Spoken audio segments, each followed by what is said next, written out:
right then. Hi friends, it's Michelle coming to you again from Michigan. You can find me as MKHANSEN on Ravelry and as Quimby Cottage on Instagram. I know it hasn't been that long since we talked, but I have so much that I want to share with you that I'm just gonna do just a quick little visit with you today and just let you know what's going on. So first I want to start by telling you what I'm wearing. This is called COURANT by Amy Herzog. It's one of her custom fit sweaters, and I made this a number of years ago out of Dune by Shibui, which is my favorite yarn. It does have some alpaca in it, which I'm allergic to, but I just wear a silk shell underneath and then it's not too bad. But it also has silk in it and camel, and it's just a really nice yarn to work with. It's been discontinued, but I'll talk to you about that in a little while.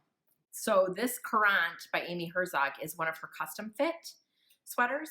So you do a lot of measurements of yourself and they're very personal. You really need a friend to help you. They're very personal. There's a lot of different, she gives you a list of different places that you need to check. And then you just do a swatch and you just get your own gauge and you plug it in, and then she spits out a pattern for you. I really like her sweaters and I really like her designs. They fit me really well. I like that I don't have to swatch except for just to find the fabric that I like. And just generally, I really like them. The only thing I will say, which I like, but I'm kind of a roundish person, so I prefer sweaters that have seams in them. I think it gives the garment structure, and especially when I knit my own sweaters, they can be quite heavy. So a good seam, I think, gives it structure for the rest of the sweater to hang on. So I enjoy a seamed sweater. I know it's a little fussy to put together, but I just pour myself a cocktail and give myself plenty of time, and I just go to it. So the custom fit sweaters, I think all of them, to my knowledge, all of them require some seaming. Don't be scared of it. It's okay. I'll talk you through it. It's not that hard, but it does make a sweater, I think, that fits really nice and that lasts a really long time. So I am knitting, I'm wearing this COURANT today. Now, I have a lot of exciting things to talk to you about. One, you guys know my obsession with tiny things. So I finished another tiny sweater. I think last time I talked to you, it still needed sleeves, or maybe I did finish it just in time. I'm not sure. But anyway, I made the tiny sweater, and you know what you need when you have a tiny sweater. You need a tiny sock. This is the Family Plaid sock by Natalie Sheldon. She also designed the Advent socks that I made at Christmas time, which I loved. And I love this just as much. I was a test knitter for her, and it was the first time I ever did that. It was really exciting to see the planning stages of things, so that was really exciting. What was hard was to keep things a secret, because I really, really wanted to show lots of pictures of how adorable this was and how much fun it was to knit. So she has two charts out. One is with a darker chart, which is this one, and then one is with a lighter chart, which is this one. My gauge on this one was a little tight. When I switched needles, I don't know if you can see, when I switched needles, it was hard for me to get this loose. So it kind of looks like a little bump, and I have another one here on this side. But I made a really conscious effort not to do that on this one. And then as I was careful not to do that, I kind of ended up with a loose sock. The whole thing is loose. So this is just a gauge issue, friends. See that? Totally different gauge, totally different gauge. So that's why you swatch when you make a sweater, right? But these are just little ornaments. I think they're adorable. I love them. I love knitting them. She has them in tiny sizes all the way up to big old Mr. Hansen sizes. So if you have an inkling to make something super cute like this, you could make these for your whole family. Wouldn't that be a super cute Christmas card? Picture with everybody in their little stocking feet. Oh no, now I got an idea. Must resist. So I highly recommend them. They're very fun. And if you just want to do just something little with your scraps, this would be just a really fun They're fairly quick. You don't have to make two. You could just make one for the fun of it. But I really enjoyed them and I highly recommend them to you. Also, I can't remember. I think I finished these both socks. These are just vanilla socks. I made this out of the Skein Cocaine yarn that I bought at Vogue Knitting Live. I loved it so much. It's an MCL, merino, cashmere, nylon.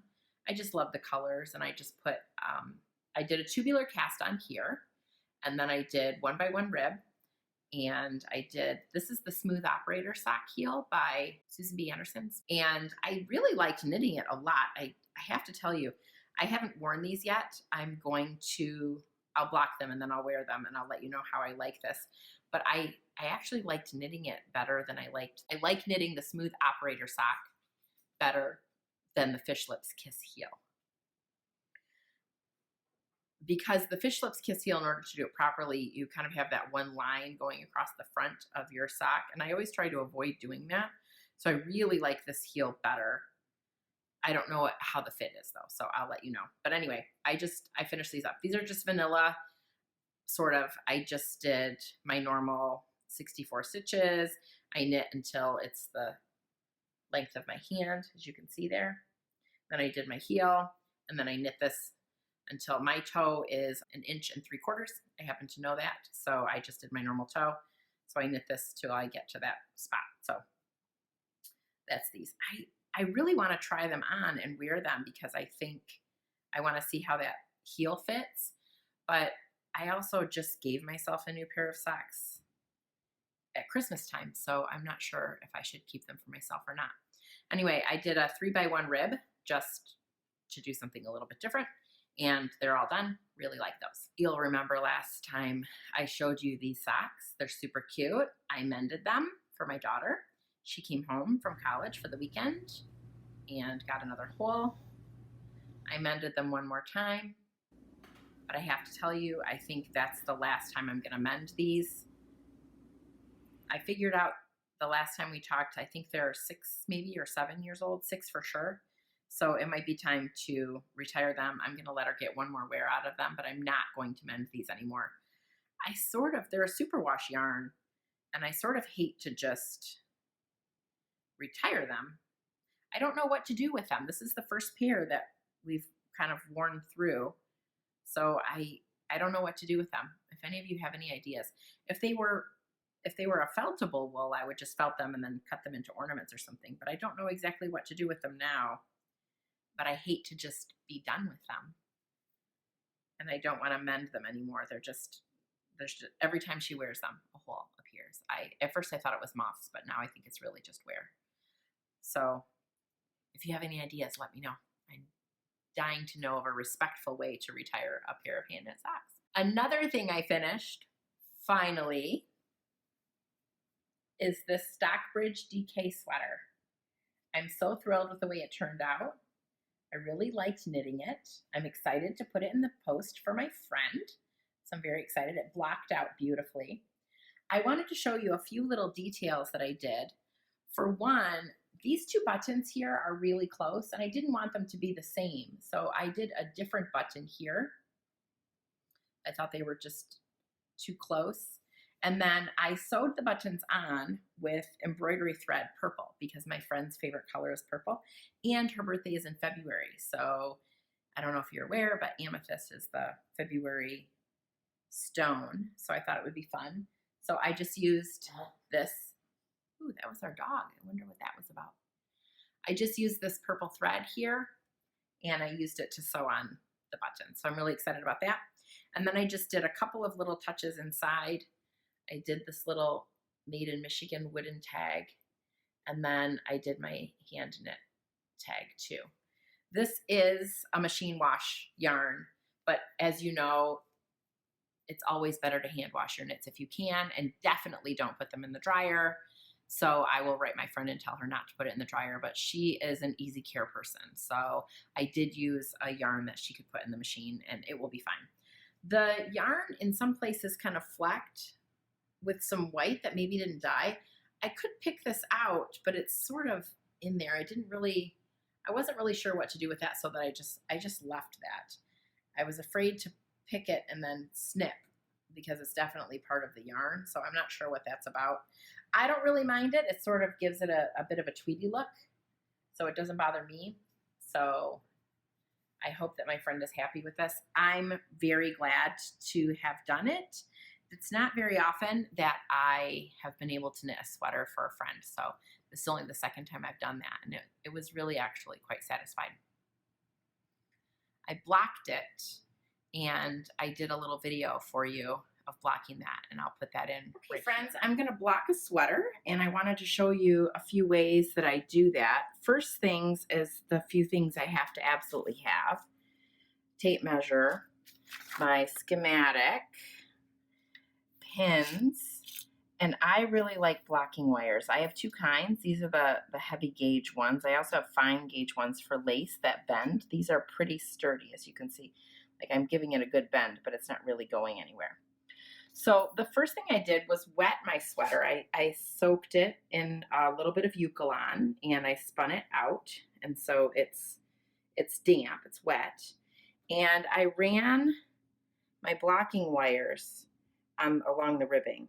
And I hope you can see here that I ran those blocking wires through it's a knit purl rib, and I ran it through every purl, or knit rather, double stitched.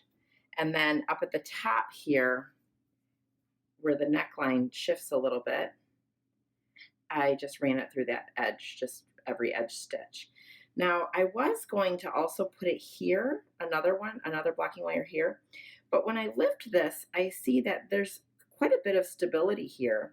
I used to always run a blocking wire here, but after taking Marie Green's class at Vogue Knitting, she gave us some really good tips about picking up those stitches, and now I feel like that's firm enough that I don't need that.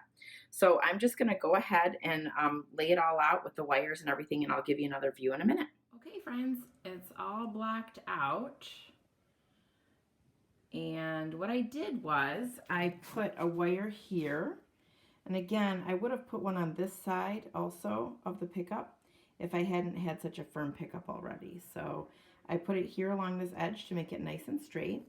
Then there's one here on this edge here. It goes all the way up so that I can pull that out a little bit. I have one here at the bottom of the sleeve, and then one again at the top, and it goes all the way up. And then here at the corner, this is from the one that runs along the side here. So that I have that poking out right at the tip of the corner. And then the one from the arm that goes down here, it goes all the way up and across that shoulder, so I can get a nice line there across that shoulder. I did the same thing on this side here, again with that. And then I went ahead and pulled the ribbing a bit out at the bottom of the sweater, because this is for a lady, my friend, and we're all getting a little bit older, and we maybe don't care that this rib sucks in kind of tight at our middle area. As we get a little bit older, sometimes we don't like that. So, but I did not run those wires through the ribbing at the sleeve because I want that to stay snug for her. So there's that. Now I did pull out some buttons just for sizing. This is almost 2 centimeters. It's not a good button for this. It's a good shape, but the color isn't right. So I'm gonna go button shopping today, and I'm gonna take that button with me as a reference, but I just wanted to show you what it looks like when it's all done. I should have timed myself. I will tell you, I give myself a good hour because I measured in between I measured from here to here to make sure that the arm was correct. I measured from here to here across the bust. I measured across the neck. I measured from the top to the bottom to make sure the length was correct. I measured from under the sleeve to here. You know, the sweater is wet and so a bit malleable, although this is not wool. It's an acrylic nylon blend, so it's not quite as stretchy as wool maybe, but I did pull it to all of the measurement. Not a difficult pull, but you know, I did have to make sure that it was all the right shape. So I just wanted you to see what that looked like. It takes a good hour or so, maybe a little less, but to run those wires carefully so that they don't snag.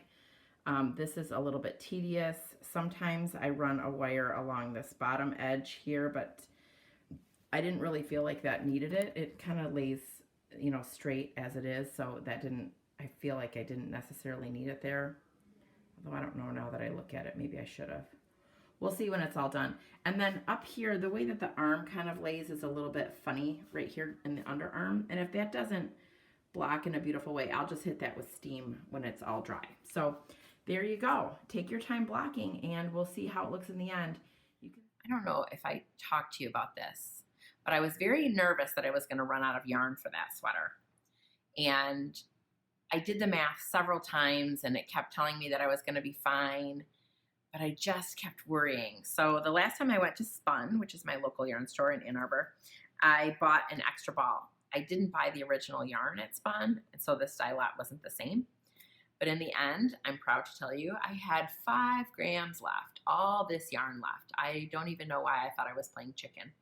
So there you go, plenty of yarn. Good news, I can exchange this for credit. It's not very much, but that's okay. There's gonna be a Vesper trunk show coming up in the end of February, and I'm for sure gonna go to that. So turns out if you buy insurance, you don't need it, just like the rest of life, I guess. That's all I finished.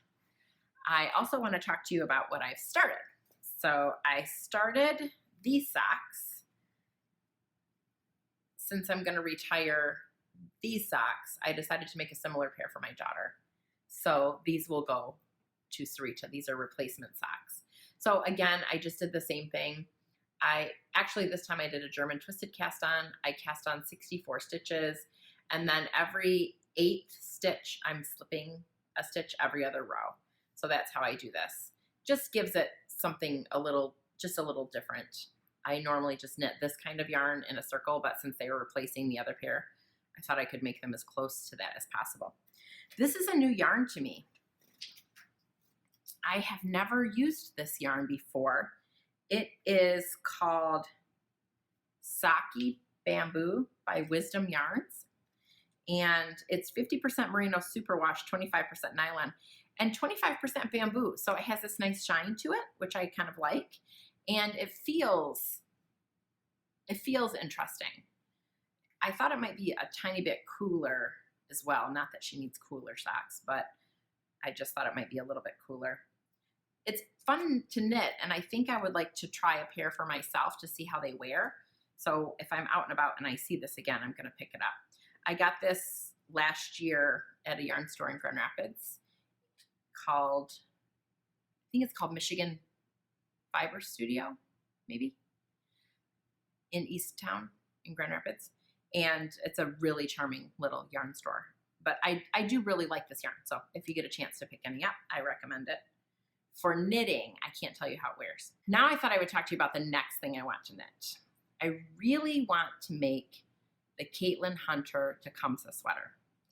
And when I was in Wisconsin in the fall, visiting my daughter, I stopped at a yarn store, and would you believe they had Dune, Shibui Dune, 50% off because it's discontinued. So I thought, yay. I pulled all the yarn off the shelves. I was very tempted to buy it all, but I did not. Instead, I pulled all the yarn off the shelves, and the only color that she had that was flattering to my skin tone and also had a sweater slot was this navy. Now you'll see that I'm wearing a navy sweater right now in Shibui Dune, so I really didn't want another navy sweater, which is why I thought maybe the Tecumseh would be a good solution. I did the math, and I just figured out that she had enough of the navy, and then I needed 2 other colors. So I love pollen, and then I bought this red, but I love this copper color. So the body of the sweater is going to be this. The arrows of the sweater, or the feathers, are going to be this. And then the plus signs will either be this pollen or this copper color, which is called brownstone. I planned on it being, I think, these 3 colors, but I just love this color so much. I bought enough of this also in case I thought I was going to line the inside of my mittens with it, but I accidentally picked out the red instead. And so I still have enough of this to do the pluses if I wanted. So I'm not sure how that's going to work out. Anyway, stop me if I've already told you this story. When I bought this yarn, it turns out that this, bought in Wisconsin, was exactly the same dye lot as this, bought in Cincinnati several years before. How lucky am I? So the one single skein of leftover that I had from this sweater, I'm gonna use for my next sweater because it matches the dye lot. So I won dye lot bingo, yay. So I'm pretty excited about that. Now, let's talk a little bit about the Tecumseh. Gauge on Tecumseh is 22 stitches, so it's a true DK yarn. This Shibui Dune says it's a DK yarn. When I looked it up on Ravelry, it said it was a DK yarn. And I think it says here that it's a DK yarn also. It says 22 stitches on a size 5. So this sweater that I knit and I love and has been worn, and so any stretch or anything that's going on with this has already happened. This is knit at a 24 stitch on a size 4. So I really like this fabric, and I've decided I'll probably knit my next sweater also in this same gauge, and that means math. So let's talk a little bit about the math. My gauge is 24 stitches over 4 inches. The gauge that the sweater calls for is 22 stitches over 4 inches. So that means that my sweater, if I knit it the way that they want me to knit it, the pattern recommends that I knit it, my sweater will be smaller. So I have to figure out how much smaller. So I took 24 because that's my gauge, and I divided it by 22 to find out how much bigger my sweater needs to be. So that number is 1.09. So that means that my sweater needs to be 1.09 bigger, needs to be about 10% bigger, basically, in order for the sweater to fit me the same way that another size would, because I'm adjusting gauge. So what I did was I took my gauge, 24, I divided it by 22, and I got 1.09. Then the size that I want to make was 48. My bust measurement is 43. But I don't like these oversized sweaters to be too oversized on me because I'm already a bit bigger anyway. I'm a bigger girl anyway, so I don't like my sweaters to be too much. These sweaters that have 10, 15 inches of each just looks not very great on me. So I usually knit a 48, and my bust is a 45, and that usually fits me comfortably enough with the ease that I want. So I would have normally chosen to knit the 48, but if I did that, a 48 would be much too small for me. So what I did was I took the 48, which is the size I wanted to make, and I multiplied it by 1.09 because that's the percent difference that my sweater is. And the answer to that is 52.32. So the next size up from 48 on the pattern is a 52.25. So I'm going to cast on for the 52, and I will get a 48 with my gauge of 24 instead of 22. Get all that? It's a little bit of math, but that's what you want to do when you really want to make a sweater that's going to fit you. So that's all to say, I didn't actually swatch. I'm using this sweater as my gauge swatch, and I'm just going to go with it, friends. And this might bite me in the end, but we'll see. Anyway, that's all I wanted to talk to you about today. Lots of knitting, lots of exciting finished products, lots of imaginary knitting. So as you can see, I have some decisions to make and I have some winding to do. Thanks very much for watching today. I hope you guys are having such a productive day too.